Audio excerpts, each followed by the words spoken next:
Hey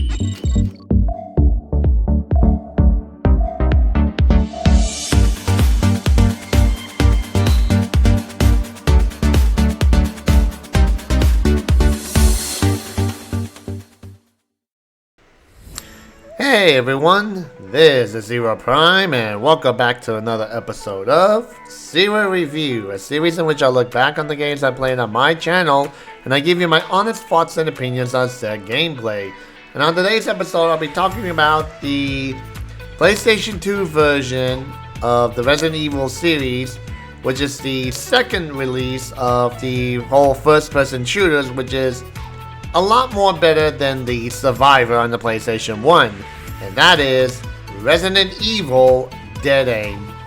Now, for those of you that don't know much about this game, it basically takes place during after Resident Evil 2, from my understanding of it, where basically we play as an American agent trying to stop an Umbrella scientist from doing essentially wrong things with a virus, and we also have a character from China as well, you know, trying to kind of do the same thing, but also try to gather secrets as well about this. And it has a lot of unique interests. Like, one of the uniqueness of this is that the main bad guy turns into what is considered to be a feminine version of a tyrant, and that's rather kind of interesting because, you know, with all other tyrants like of that kind of type and such, you don't really see that much, you know, in different genders, only more in the masculine form rather than something more feminine.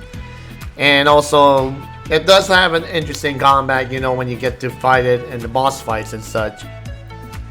Now, of course, like I mentioned before, I say this is the second one because the first-person shooter was Resident Evil Survivor, which I played and reviewed that on my channel. This one would be, from my understanding, to be the second one in which, you know, the graphics are, well, obviously are updated.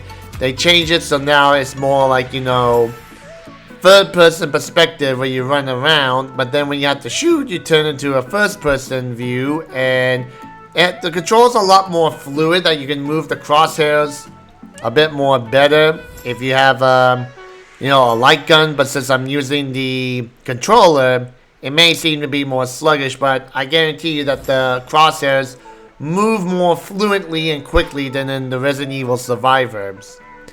And of course, story-wise, it's not that bad. You know, it's like, put it in the middle range of it, because, you know, not that many people know about this game or even played it. They only hear about it, like, especially if they look at the Resident Evil lore and such. And like I said, it's still a pretty fun game though, that, you know, you run around the ship in areas, you know, fighting zombies, fighting some more BOWs and huge monstrous forms and such. And it's rather simple play and rather fun. It's simple and fun to play with.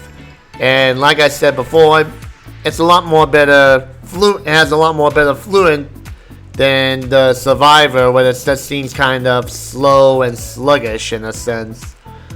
But yeah, that's pretty much it for this. I mean, it's relatively a short game if you know where you're going and what to do.